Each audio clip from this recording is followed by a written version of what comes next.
October 14, 1943. 25,000 feet above Germany, the air is thinner than glass and colder than steel. The sky trembles under the roar of 1,164 Wright Cyclone engines. The heartbeats of Tuna-91 B-17 flying fortresses pushing deep into enemy territory.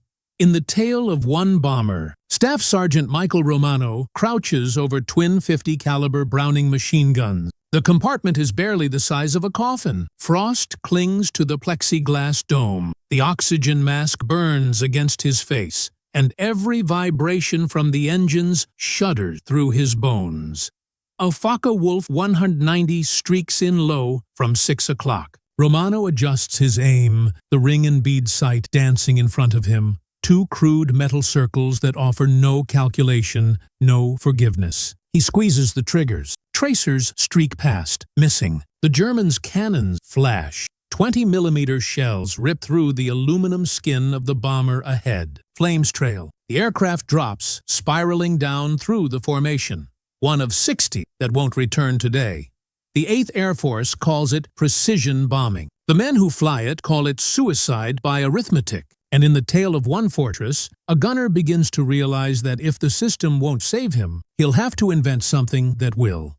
By the autumn of 1943, the war in the air over Europe had become a war of attrition, measured not in miles gained, but in bodies lost. The 8th Air Force, operating from windswept airfields across England, had been tasked with a mission no other military dared attempt: to destroy Nazi Germany's industrial heartland by daylight precision bombing.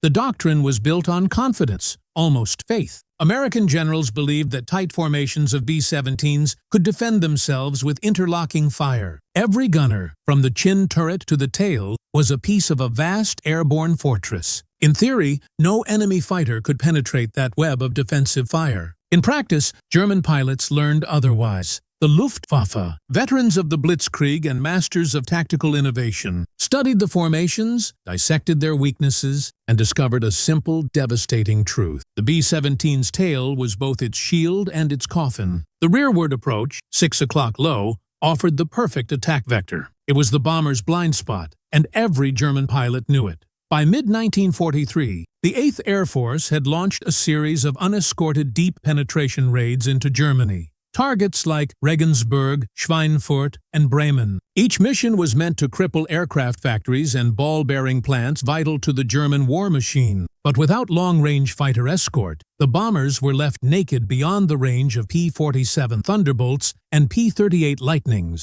Losses climbed to catastrophic levels. On August 17, 1943, the first Schweinfurt-Regensburg mission sent 376 bombers deep into Bavaria. 60 planes never came back. 600 men were lost in a single day. 2 months later, on the second Schweinfurt raid, the figures repeated like a nightmare. 291 bombers dispatched, 60 destroyed. Another 100 limping home so damaged they would never fly again.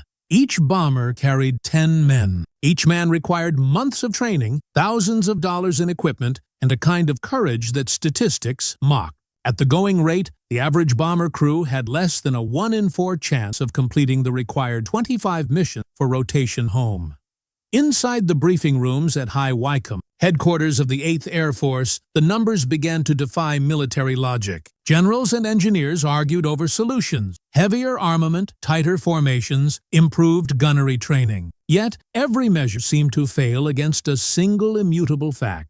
Human eyes and mechanical sights could not track fast-moving fighters at 400 miles per hour from a vibrating, frost-covered gun mount.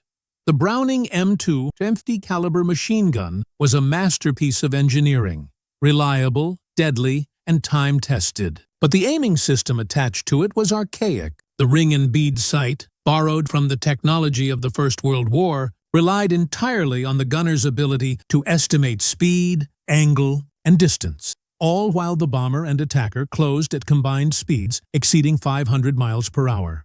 In controlled training environments, the best aerial gunners hit their targets roughly 12% of the time. In combat, that number plummeted to less than 8. Against coordinated Luftwaffe attacks, those odds translated directly into death.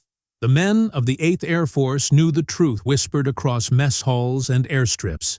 No one survives 25. Tail gunners, especially, carried the heaviest burden. Their position was both sentinel and coffin, the last line of defense, the first to die. By October 1943, the optimism that had fueled the daylight bombing doctrine began to fade. General Henry Hap Arnold, commander of the Army Air Forces, received casualty reports with growing alarm. The idea that bombers could fight their way through without escort looked increasingly suicidal. Unless something changed, daylight bombing, the central pillar of Allied strategy, would collapse under its own losses.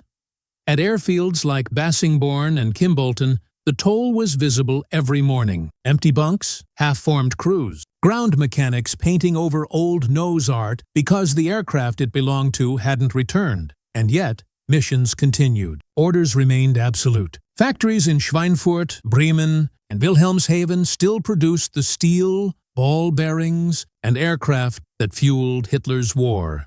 In this atmosphere of quiet desperation, when every mission felt like a coin toss between courage and annihilation, one tail gunner, small, unassuming, and untrained in anything but survival, began to see the problem differently. He didn't want new doctrine. He didn't need another lecture about formations or fortitude. He wanted to see what he was shooting at. And at Bassingbourn Airfield, a 22-year-old Teton, 22-year-old sergeant named Michael Romano, decided that if no engineer could give him that clarity, he'd find a way to build it himself. Michael Romano arrived at Bassingbourn Airfield in August 1943. A patchwork of concrete runways and muddy dispersal bays carved into the English countryside. The air smelled of oil, exhaust, and rain. He was assigned to the 91st Bomb Group, one of the most experienced and bloodied units in the 8th Air Force. Their insignia, a red triangle with a white A, had become both a symbol of pride and a warning. Romano was not a soldier born of pedigree or privilege. He was a factory worker from Pittsburgh, a steel mill hand who'd quit high school to support his family when his father fell ill. He enlisted not for glory, but escape from soot, from labor, from the choking air of industrial America. The Army Air Forces took one look at his frame, 5'7", 145 pounds, and decided he'd fit in the tight confines of a bomber's tail turret. Gunnery school taught him little beyond survival mechanics. 6 weeks of range firing, jam clearing, and memorized procedures. He learned to estimate range by the size of a target in his sight ring. He learned to lead moving aircraft using intuition and prayer. The instructors called it Kentucky windage, an art, not a science. The tail position of the B-17 was a test of endurance. The gunner knelt on a bicycle-style seat, oxygen hose hissing beside his cheek, fingers stiff inside frozen gloves. His twin Brownings sat on a simple yoke mount that allowed limited elevation and traverse. The view through the plexiglass dome was narrow and distorted. Behind him, nothing but sky and death. When German fighters attacked, they came fast, closing from behind in seconds. A Focke-Wulf 190 or Messerschmitt 109 could appear as a dot, grow into a cross, and vanish in the space of a heartbeat. The tail gunner had to track that movement, predict where the fighter would be, and fire before the enemy's cannons, with nearly 4 times the range, tore the bomber apart. Romano soon learned the cold mathematics of the job. On average, a B-17 tail gunner fired nearly 2,800 rounds for every confirmed kill. Every pull of the trigger was more about hope than precision, and every missed burst meant another bomber falling out of the sky. His frustration built with each mission. The first time he fired in combat, August 19, 1943, over the Netherlands, he emptied almost 500 rounds at 3 attacking fighters. None were hit. 2 bombers in his formation went down. When the gun camera footage was reviewed later, every tracer streaked harmlessly behind the targets. He wasn't alone. Across the 8th Air Force, tail gunners achieved hit rates below 8%. The Luftwaffe noticed. Their tactics evolved around it. German pilots began calling the rear attacks das sichere Spiel, the safe play. They could close in from the tail, take a few seconds of inaccurate fire, and deliver devastating cannon bursts that ripped through the bomber's aluminum skins. In one report, a German ace summarized it brutally. The fortress only looks strong. From the rear, it dies like any other machine. American commanders scrambled for solutions. Boeing engineers in Seattle proposed an upgraded powered tail turret, the Cheyenne modification, with better visibility and a reflector sight. But those designs were still blueprints, months away from production. Installing them on existing aircraft would require factory reassembly, an impossible task for bombers already flying from England. The men fighting the war didn't have months. They barely had days. Romano flew mission after mission, watching friends disappear in the smoke trails of burning aircraft. His best friend, the tail gunner on another B-17, was killed when a German fighter struck from dead astern. A perfect attack the ring and bead sight never could counter. Romano's return fire missed entirely. That night, he stayed by his bomber long after the engines had cooled.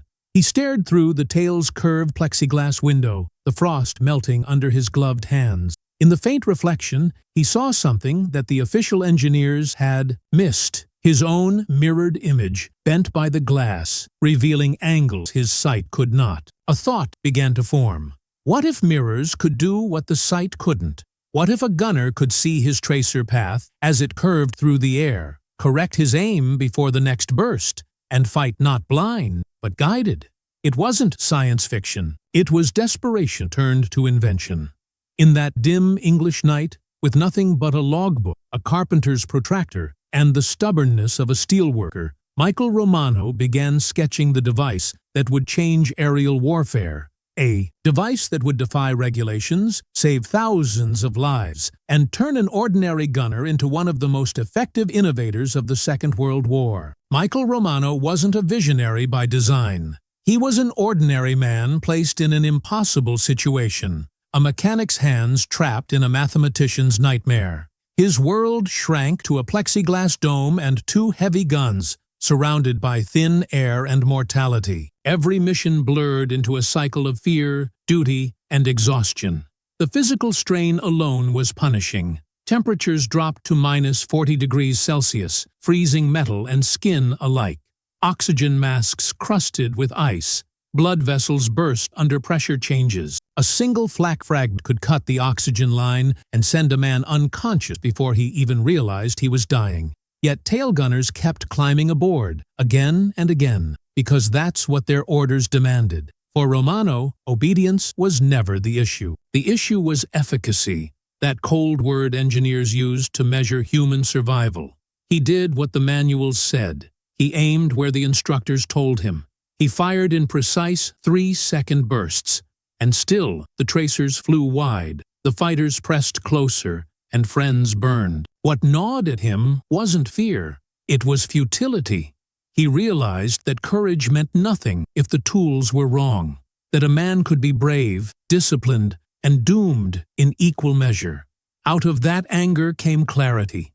If the system failed him, he would have to outthink it. Romano's rebellion wasn't emotional, it was practical. Like a factory worker spotting a flaw in a machine, he saw where theory collided with reality. To him, the failure wasn't abstract. It was measurable, mechanical. His sketches were not grand designs. They were survival notes drawn in pencil beside casualty lists. The human story here isn't about heroism under fire. It's about refusing to die for someone else's bad math.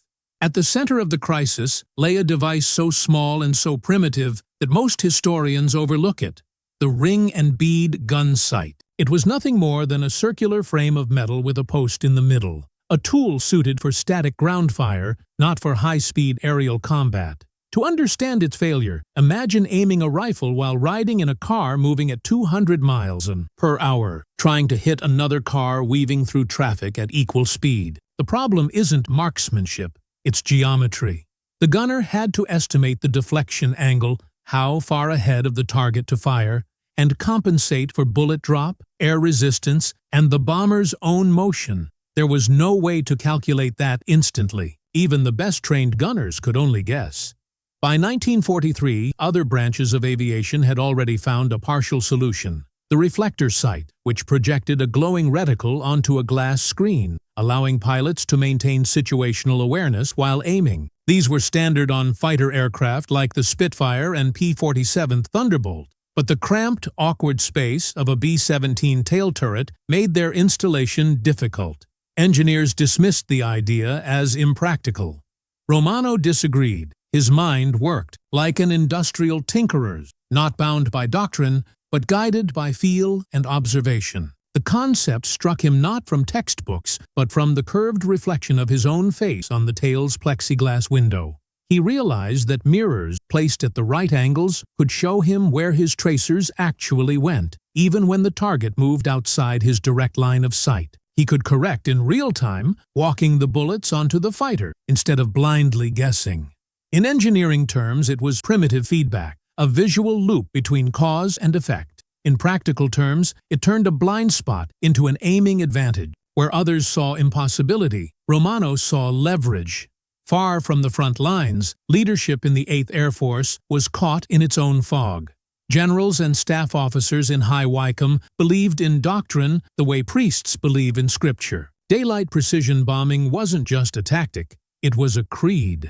It promised a clean, industrial kind of war, technology replacing slaughter, accuracy replacing chaos. But every raid revealed the illusion. The skies over Germany became charnel houses of aluminum and smoke. Crews returned missing wing, engines, and men. Still, the orders persisted. Tight formation, defensive fire, faith in the flying fortress. To question that was heresy. Inside that rigid hierarchy, there was little room for innovation from below. Enlisted men weren't meant to think. They were meant to execute. The system ran on checklists and chain of command. Romano's small act, a tail gunner sketching in his logbook, was, in that sense, revolutionary. It challenged not just a technical problem, but a cultural one. The idea that authority is always right. Commanders faced a paradox they didn't want to admit. The very system designed to ensure safety, regulations, inspections, technical orders, was strangling the one thing that could save lives: adaptation. By late 1943, the 8th Air Force stood at a crossroads. If it clung to doctrine, it risked annihilation. If it embraced field improvisation, it risked chaos. Between those extremes stood people like Romano, neither officer nor engineer, just men who understood that innovation often begins where permission ends. And in that crucible of cold air, broken machinery, and defiant humanity, the line between obedience and survival began to blur. Romano's rebellion was still an idea, sketched in pencil and held in secret. But it was about to find an ally, an older mechanic who'd spent his life fixing other people's mistakes. Together, they would build something the Army said couldn't exist. Innovation rarely looks heroic when it begins. Often it starts as two men standing under a single lamp, surrounded by scrap metal and noise. That was the scene in the sheet metal shop at Bassingbourn Airfield, October 7, 1943. Michael Romano brought his sketches, rough, smudged diagrams of mirrors, angles, and sightlines, to Technical Sergeant Frank Kellerman, an older aircraft mechanic who'd built bridges during the Depression. Kellerman had seen everything break at least once. He understood the unspoken rule of war maintenance. If it keeps you alive, it's regulation enough. Romano's idea was deceptively simple. A salvaged reflector sight from a wrecked P-47 Thunderbolt would provide an illuminated aiming reticle, a floating reference point that stayed fixed despite the bomber's motion. Around it, he would mount 3 small convex mirrors at precise angles, giving him peripheral vision of his tracer paths. In essence, it was a mirror-assisted feedback loop, allowing him to adjust aim mid-burst by watching the reflection of his own gunfire. The materials came from wherever they could be stolen or salvaged. Broken canopy glass, bent aluminum from written-off aircraft, ball socket joints scavenged from control linkages. Kellerman shaped the pieces by hand, using hammers and rivet guns meant for repairing wings, not building prototypes. By dawn, the assembly was complete. It looked crude, almost laughable. Wires and brackets holding fragments of mirror, bolted to the tailgun yoke with improvised welds. But when Romano crawled into his turret and looked through the glass, he saw something no tailgunner had ever seen before: the geometry of his own fire. For the first time, he could see where his bullets were actually going. The Army called such modifications illegal. Kellerman called them necessary. Romano simply called it ready. What they built in secrecy that night would not only change survival rates, It would challenge the very hierarchy of military innovation, proving that sometimes the solution comes from the man at the trigger, not the one at the drawing board. Every war is fought on two fronts, the enemy without and the bureaucracy within. For the 8th Air Force, that bureaucracy was codified in Technical Order 01-20EG2, which prohibited any unauthorized modifications to defensive armament. The reasoning was sound. Safety, structural integrity, and standardized equipment saved lives. But the rule assumed that standardization worked. By 1943, the casualty lists proved otherwise. Romano knew the risk. Unauthorized modification meant court-martial, loss of rank, even imprisonment. Yet, he also knew that doing nothing meant more funerals. His defiance wasn't rebellion for pride's sake. It was an act of moral calculus. In war, ethics often collapse under necessity. When regulations designed for safety start costing lives, duty becomes a question of conscience. Romano's decision to break the rules to save his crew embodied that quiet, dangerous morality unique to combat, the courage to disobey in service of survival. What followed would pit this young gunner's invention against the very institution it was meant to protect. When discovered, his modification would trigger outrage among officers who saw insubordination where others saw genius. But beneath the shouting and protocol, one truth lingered. Every rule in war had once been written by someone who broke one first.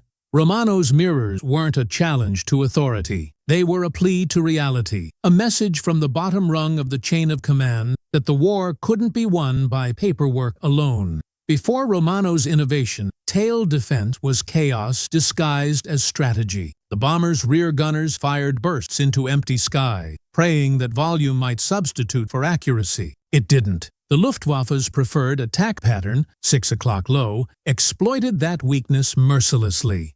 But with the mirror reflector system, the equation changed. For the first time, a tail gunner had immediate visual feedback. The mirrors revealed the trajectory of tracer rounds. The reflector sight gave a stable aiming point regardless of aircraft vibration or motion. In tactical terms, this meant the gunner could walk his fire onto a target, adjust in real time rather than guessing in the dark. What had been reactive became predictive. Engagements that once lasted seconds now favored the bomber. The shift in combat psychology was equally profound. German pilots accustomed to safe rear attacks suddenly faced accurate, sustained bursts that shredded the illusion of impunity. Reports from Luftwaffe units later confirmed it. Tail guns had become significantly more dangerous. Romano hadn't built a weapon, he'd built a correction, one that made existing firepower finally deliver what theory had promised. His mirrors turned chaotic guesswork into structured precision. For the first time since daylight bombing began, the tale of a flying fortress truly lived up to its name. By the time the mirrors were mounted, dawn broke over the English airfield. Romano had violated a regulation, but in his hands lay the first field modification that could alter the balance of the air war. The next morning, his bomber, Knockout Dropper, was scheduled for a mission over Münster. And 25,000 feet above Germany, the Army would soon discover whether a factory worker from Pittsburgh had just rewritten the rules of aerial combat.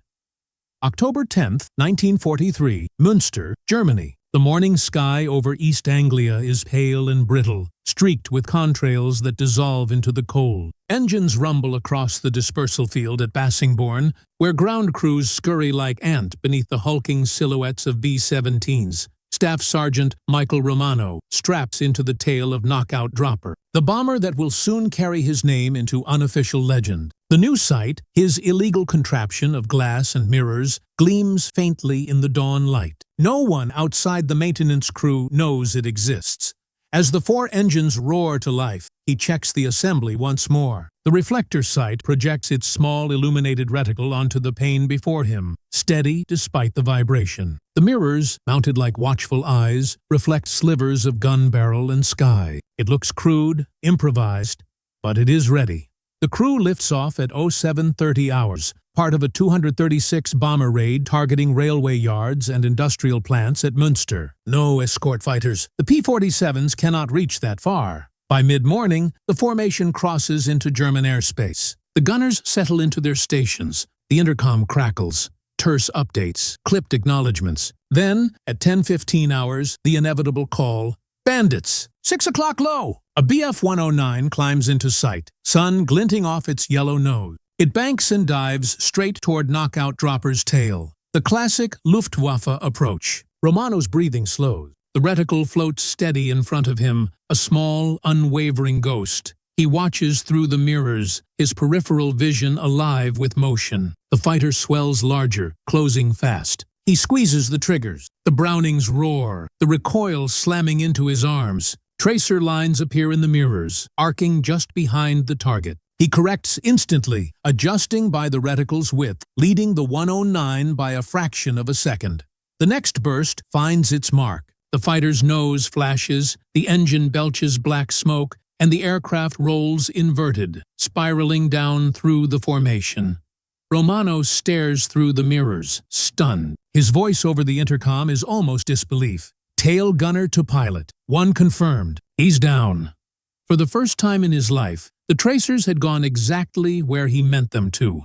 The rest of the mission blurs into the chaos of anti-aircraft bursts and diving fighters. By 1340 hours, Knockout Dropper returns to Bassingbourn with its engines coughing smoke, but its crew alive. The ground crew gathers around, their faces drawn with fatigue and disbelief. Romano climbs out of the tail turret, knees stiff, hands trembling from adrenaline. He doesn't celebrate, he just looks back at the mirrors, still intact despite the freezing slipstream, and whispers into his oxygen mask. It works, but war rarely rewards invention with gratitude. During post-flight inspection, Master Sergeant Donald Pierce, the crew chief, notices the unauthorized setup. Within an hour, word reaches the squadron armament officer, Captain Richard Voss, a man whose devotion to regulations is legendary. At 14 phi, Sinodi and 14 hours, Romano stands at attention beside the bomber as Voss arrives, clipboard in hand, jaw clenched tight enough to crack enamel. He doesn't look at Romano first. He looks at the tail section, his eyes tracing the welded bracket and improvised wiring. "Sergeant," Voss begins, voice clipped, "would you care to explain the unauthorized equipment installed in your gun position?" Romano answers simply, "Sir, I installed an improved sighting system." Voss's face reddens. "You what? Do you have any idea the number of regulations you've violated? Technical Order 0122 EG2, Paragraph 6. Unauthorized modifications to defensive armament. You've compromised a government aircraft." Romano holds his ground. "Sir, it works. I don't care if you shot down the whole Luftwaffe." Voss snaps. "Remove it immediately or face court-martial for destruction of government property." The conversation draws attention. Pilots and gunners drift closer. Among them, Lieutenant James Holbrook, Knockout Dropper's pilot, steps forward. "Captain," he says quietly, "my tail gunner got his first confirmed kill today. Maybe we should—" "Your opinion is noted, Lieutenant," Voss cuts in. "The equipment will be removed." "That's final." Romano doesn't argue. He knows better than to shout at brass. But as he looks at the officers, men who had never sat in that freezing, vibrating coffin of a tail, he feels the weight of every rule that ever killed a man by keeping him obedient. By nightfall, the story spreads through the 91st Bomb Group. In the mess hall, gunners whisper about Romano's sight. Some mock it. Others ask how it works. A few, quietly, start sketching their own versions. What began as one man's desperate act is turning into a rumor, a possibility. And rumors in wartime have a strange way of becoming revolutions. The next morning, the air at Bassingbourn carries more than the scent of aviation fuel. It hums with controversy. Officers argue in low, clipped tones. Enlisted men listen, pretending not to. Romano's name is on everyone's lips. By midday, a hastily convened meeting gathers inside the operations hut. Around the long wooden table sit 14 officers, engineers, armament specialists, and operations staff. The chair is taken by Captain Theodore Morrison, Assistant Armament Officer of the 91st Bomb Group, a man whose patience ends where regulations begin. "Gentlemen," he begins, tapping the table for silence, "we have a discipline problem. A sergeant has performed unauthorized modifications using salvaged components of unknown provenance. This cannot stand. If one man decides to alter government property, others will follow. The result will be chaos." A murmur rises from the other side of the room. Major William Calhoun, operations officer, leans forward. His tone is measured but firm. With respect, sir, this isn't about discipline. Romano's system worked. Gun camera footage shows a confirmed kill. If the modification improves hit probability even marginally, we should be testing it, not punishing it. Morrison's expression hardens. One successful engagement proves nothing. For all we know, it was luck. Regulations exist for a reason. Regulations, Calhoun fires back. Don't stop cannon shells. If you want proof, put the man up again and film the results.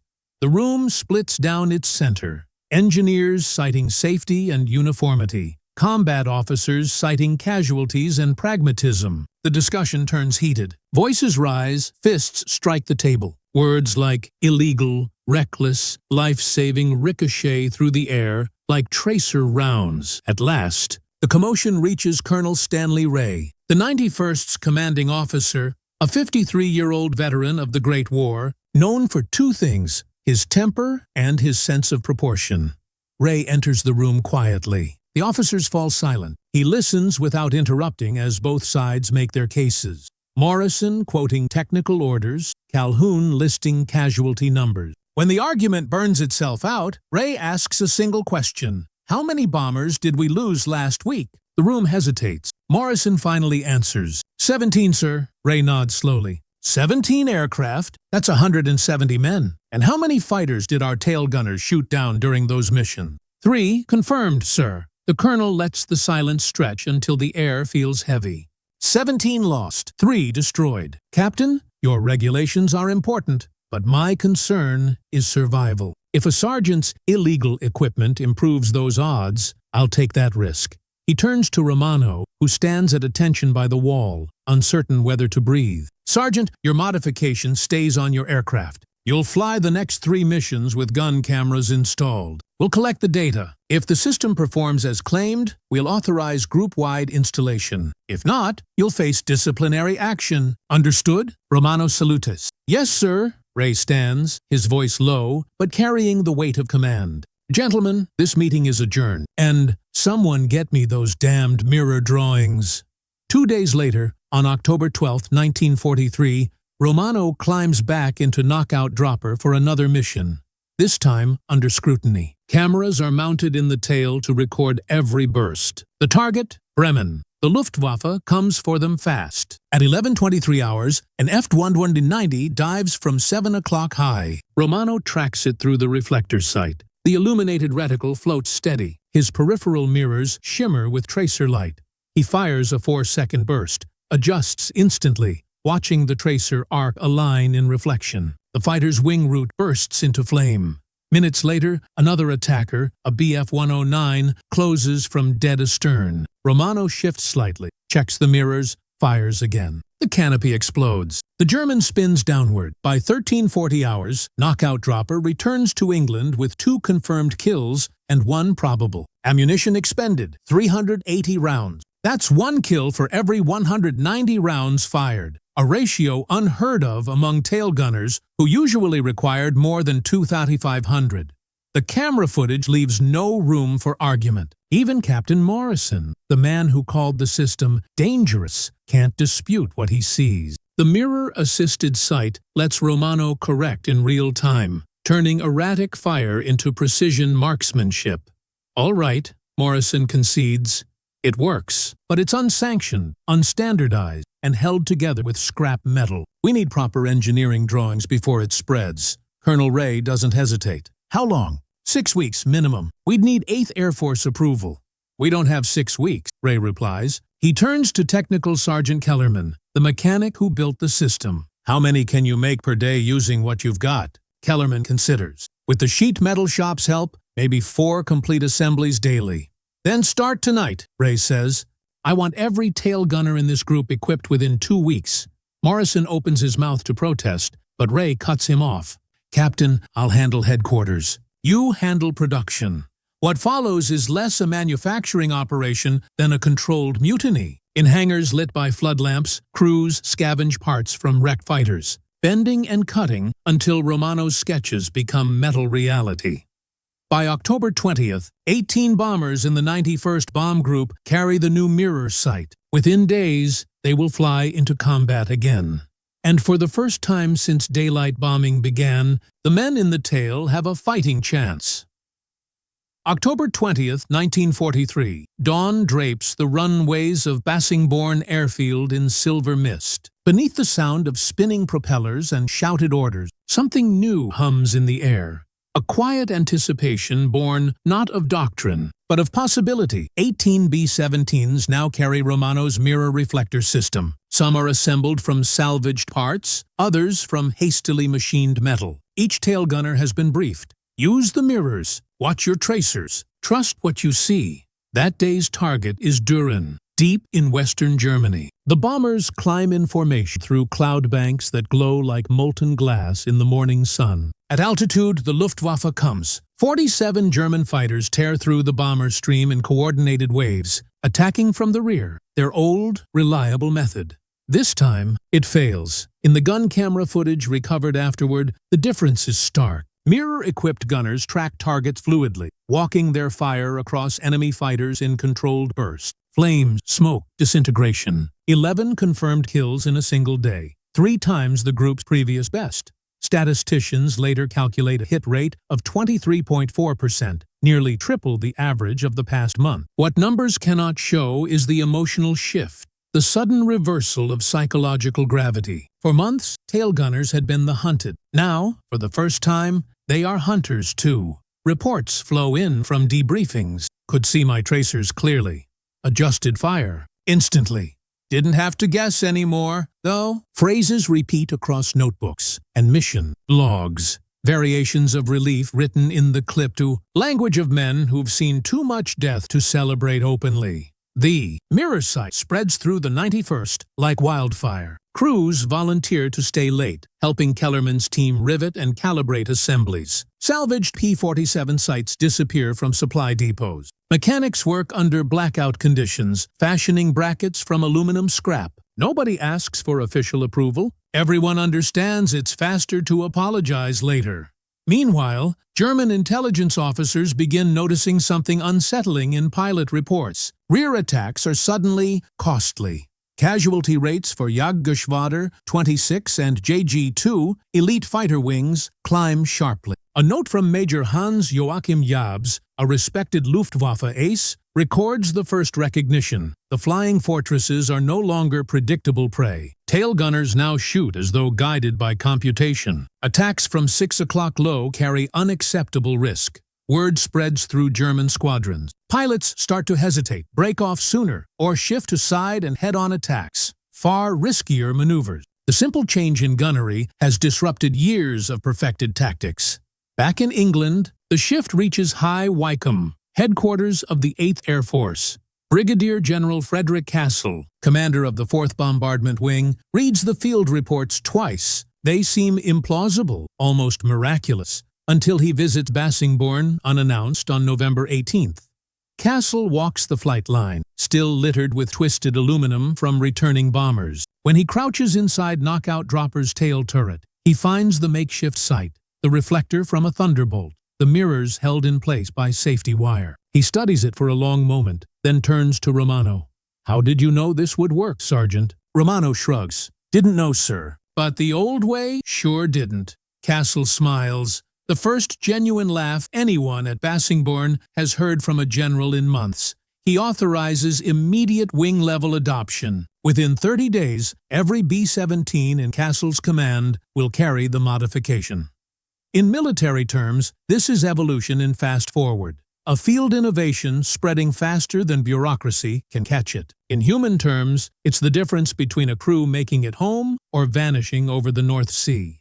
Romano and Kellerman return to the hangar that night and work until dawn, building more sites. Around them, bombers rumble in from missions, their tails blackened by exhaust and gunpowder. For the first time in months, fewer come home missing. The airmen notice. The ground crews notice. Even the statisticians notice. The only ones who don't yet understand how much has changed are the men waiting in cockpits on the other side of the channel. By December 1943, the results were undeniable. Across East Anglia's airfields, the mirror reflector system, once condemned as reckless improvisation, had become standard equipment in entire bomb groups. The 8th Air Force finally issued a technical designation, the Field Expedient Tailgun Aiming System, Type 1. It was a bureaucratic mouthful for a weapon born of defiance. Official reports credited the improvement to enhanced optical clarity and reflexive firing technique. Unofficially, they called it Romano's Sight, Boeing's Cheyenne Modification Center, already designing a new powered tail turret. Requested Romano's drawings through command channels. The engineers in Seattle were astonished by their simplicity. No electrical components, no moving parts, only geometry and courage. The upcoming Cheyenne turret, slated for the B-17G production line, incorporated a refined version of Romano's reflector configuration. The position of its N8 gun sight, projected through glass to give perfect alignment, mirrored the layout first sketched in a bomber's logbook at Bassingbourn. The statistics tell the rest. Between October 1943 and March 1944, bomb groups equipped with improved tail sights reported 35% fewer losses from rear attacks. That number, translated into flesh and blood, meant hundreds of bombers, thousands of men, returning home who otherwise would have vanished into cloud and fire. The change didn't just save lives, it altered enemy behavior. Luftwaffe after-action summaries from early 1944 show a dramatic reduction in 6 o'clock attack runs. German pilots began favoring high frontal assaults instead, head-on engagements that carried greater risk to themselves. The fortress's tail had finally earned its name. Romano himself flew until February 1944, completing more than 24 missions. He recorded 7 confirmed kills and 4 probables, an extraordinary record for any tail gunner. But his personal tally mattered less than the legacy of his invention. Every B-17 equipped with the mirror reflector system carried a fraction of his defiance into the sky.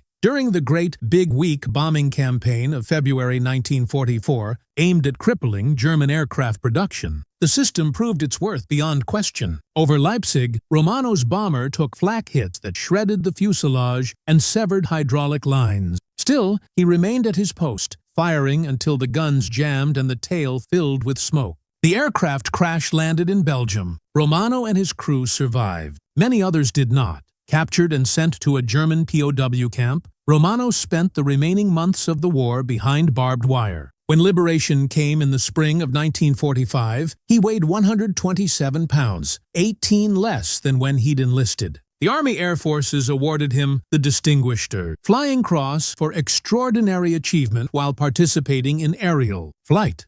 The citation mentioned improvised improvements to defensive armament, though it never said the words illegal modification. Military decorum preferred its heroes obedient. Romano never sought recognition. He refused interviews, declined invitations from Boeing engineers to visit Seattle, and returned to Pittsburgh, where he married his high school sweetheart and worked as a machinist for 37 years. He built tools for others, never himself. Yet his fingerprints remained in every aircraft that followed. The post-war B-29 Superfortress and later B-52 Stratofortress would use reflector and computing, sights derived directly from the principles he proved. In combat, systems that gave gunners the same clarity Romano once demanded for himself. He died in 2003, age 79. His obituary listed his service in one line: World War II veteran, 8th Air Force. It didn't mention the mirrors. It didn't need to, because by then,